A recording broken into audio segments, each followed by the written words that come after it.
What is up, everyone? Welcome back to another video today, and in this video we are doing the 37th installment of Random Model Airports. Today we're going to be doing the Windsor Locks Bradley International Airport. No suggestions were made for this Random Model Airport, however if you have any new suggestions, please leave them in the comments below. I've been wanting to do this airport for quite a while, specifically because of one particular flight, which is actually at this concourse. You can probably already tell what it is because it stands out from what I typically use in my airport updates. But first, let's get into some history of the airport. Civil operations began here in 1947, and the airport gets its name from Lieutenant Eugene M. Bradley, who died in an accident during training in 1941. It was for dogfight training based on my research.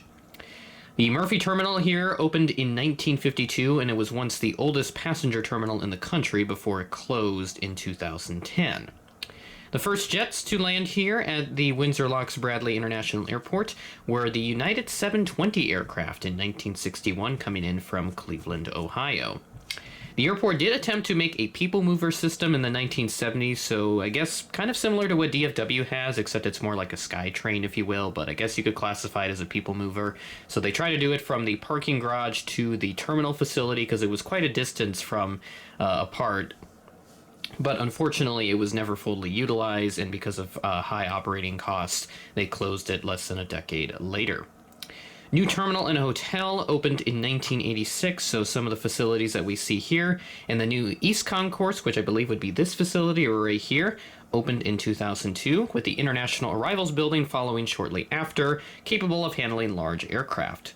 This then transitions into some transatlantic flights that began. Northwest Airlines operated to Amsterdam using the Boeing 757, so that was kind of cool to read up on. And they also had some flights to Holland as well, but those were discontinued less than a year later due to high fuel costs. And now the current transatlantic service that we have here is now provided by Aer Lingus. It began in 2016 using the 757, just like what Northwest used, but now, since those have been retired, it's now on the Airbus A321LR, which I do have in this airport update. And the most recent news, Breeze has established an operating base here in 2022. They now have about half a dozen or so routes out of Bradley, so that's kind of cool to see.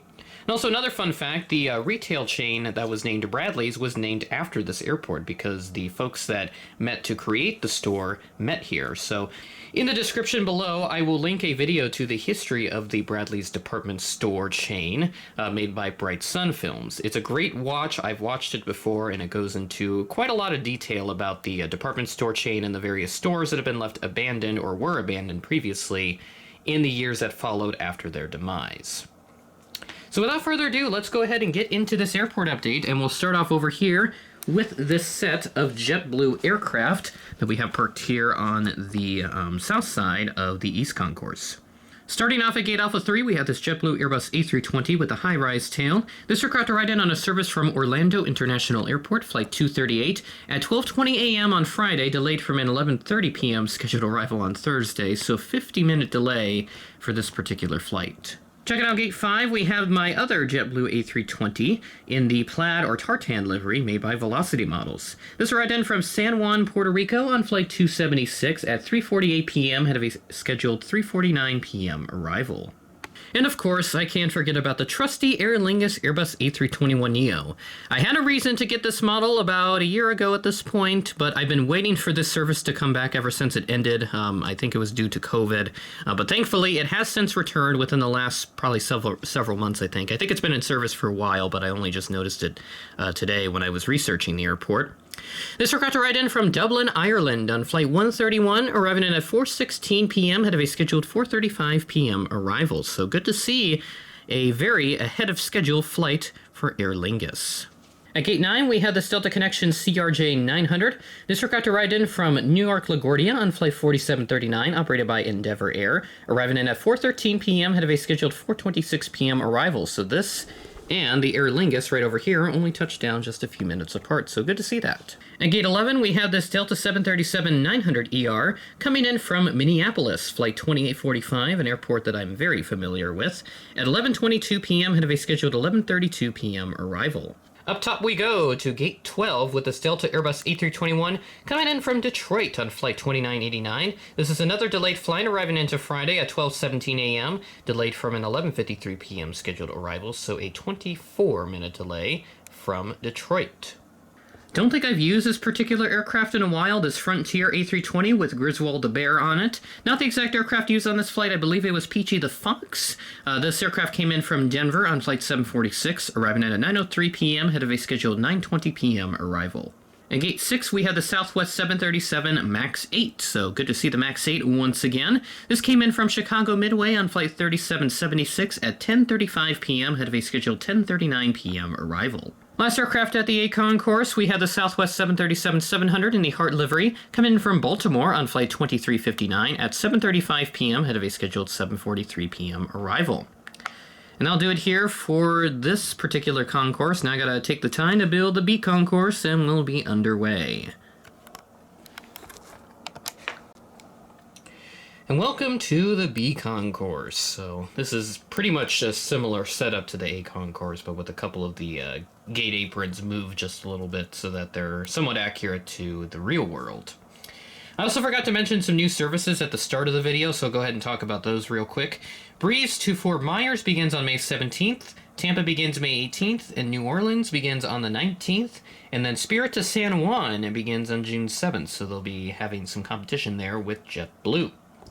Let's go ahead and get started here at this portion of the airport update with some United aircraft that we have here. At gate 23, we have the 737-900ER in the Evo Blue livery. This aircraft arrived in from Chicago O'Hare on flight 1811 at 9:26 p.m., ahead of a scheduled 9:50 p.m. arrival. At gate 25, we have this United 737-800 coming in from Denver on flight 1081 at 11:11 p.m., ahead of a scheduled 11:35 p.m. arrival. Like seeing that 11:11 arrival. Since there will be a good shot from ground level for this American Eagle CRJ-700, we're moving back to the bird's eye view here at gate 27. This came in from Philadelphia on flight 5297, operated by PSA Airlines at 11:37 a.m., ahead of a scheduled 11:39 a.m. arrival. At gate 29, we had this American 737-800 coming in from Miami on flight 1256. This arrived in at 11:06 p.m., delayed from a 10:51 p.m. scheduled arrival, so a 15-minute delay for this aircraft.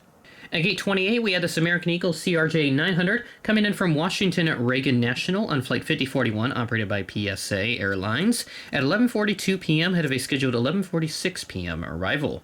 Great to see Spirit once again in the airport updates. This Airbus A320neo at gate 26, coming in from Montego Bay on flight 3356 at 4:37 p.m., ahead of a scheduled 5:01 p.m. arrival.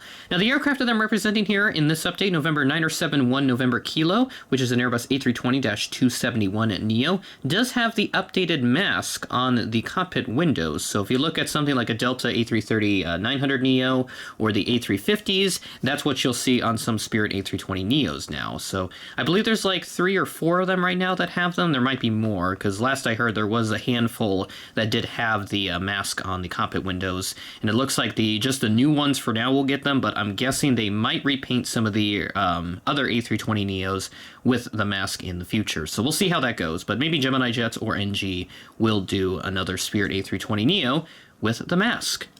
And then finally, to round out the update at gate 22, we have this Breeze Airbus A220-300 coming in from Vero Beach on flight 529. This arrived in at 2:19 p.m., ahead of a scheduled 2:30 p.m. arrival. And I'll do it here for this random model airport update at the Windsor Locks Bradley International Airport. I've been wanting to do this airport for a while because of that Aer Lingus service. I'm glad that that's finally back and is in service, and have had an opportunity to do this airport. So with that being said, that is the end of the video. Thanks for watching, and I will catch you in the next one.